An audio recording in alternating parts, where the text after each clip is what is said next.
Physical health यानी कि शारीरिक तंदुरुस्ती।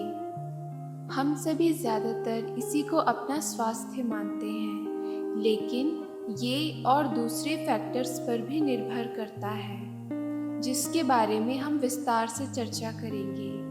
ये शरीर प्रकृति का दिया हुआ तोहफा है, हमें इसे स्वस्थ रखना है। शारीरिक रूप से स्वस्थ रहने के लिए हमें गतिशील रहना बहुत ज़रूरी है।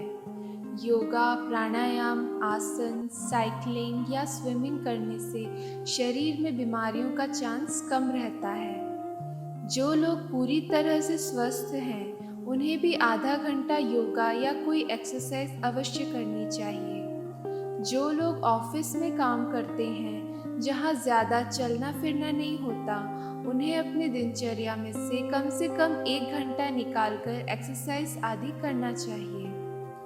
जब हमारा शरीर गतिशील रहता है, तब हमारा पाचन सही रहता है, जिसका बिगड़ना ही लगभग सभी बीमारियों की वजह होता है। सप्ताह में 1 दिन व्रत करना भी स्वास्थ्य के लिए बहुत लाभकारी है। जब भी हमारे शरीर में कोई परेशानी होती है, तो सबसे पहले हम बाहर की ओर देखते हैं, दवाई लेते हैं, कुछ दिन ठीक रहते हैं, फिर वैसे ही हो जाते हैं। शरीर पर सबसे ज़्यादा प्रभाव पड़ता है हमारे मन का, यानी कि शरीर के स्वास्थ्य के साथ साथ मन का स्वास्थ्य भी अच्छा होना चाहिए, तभी शरीर भी पूरी तरह से स्वस्थ रह सकेगा। मेंटल हेल्थ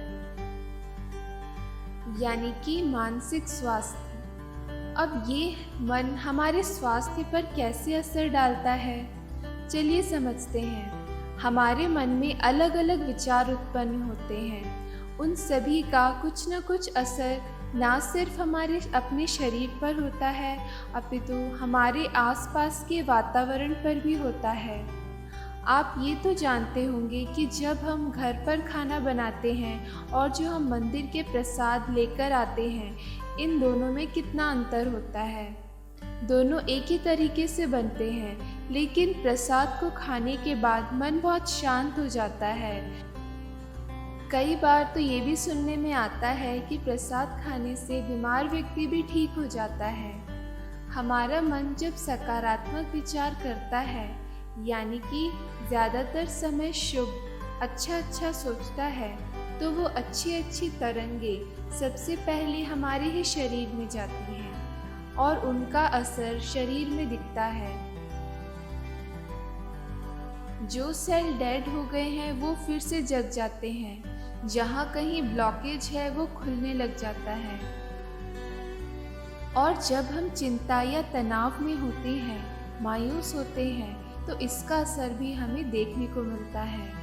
कहीं बीपी कम या ज़्यादा हो जाता है, ब्लड शुगर लेवल बढ़ जाता है, कोलेस्ट्रॉल की शिकायत होने लगती है और भी अनेक बीमारियां शरीर में होने लगती हैं। मन में ये अच्छे या बुरे विचार हमारी भावना से आते हैं। इमोशनल हेल्थ यानी कि भावनात्मक स्वास्थ्य। किसी के प्रति भावना कैसी है, ये इस बात पर निर्भर करता है कि पास्ट में हमारे उनके प्रति क्या अनुभव हुए हैं। अच्छा अनुभव हमारे मन में उनके लिए अच्छी भावना जगाएगा और बुरा अनुभव बुरी भावना जैसे घृणा, नफरत, वैर की भावना जगाएगा। हमारे अनुभवों का आधार हमारा नज़रिया है। किसी भी परिस्थिति में हम क्या सोचते हैं, फिर वो ही हमारी भावना बन जाती है और आगे भविष्य में भी हम उन्हीं विचार को दोहराने के लिए मजबूर हो जाते हैं। जब हम खुश रहते हैं तो मन में अच्छे विचार चलते हैं, जिसका असर हमारे स्वास्थ्य पर होने लगता है। बिगड़ा हुआ स्वास्थ्य भी ठीक होने लगता है। और कभी हम दुखी होते हैं तो अच्छे भले भी बीमार अनुभव करते हैं। इसीलिए कहा है, खुशी जैसी कोई खुराक नहीं।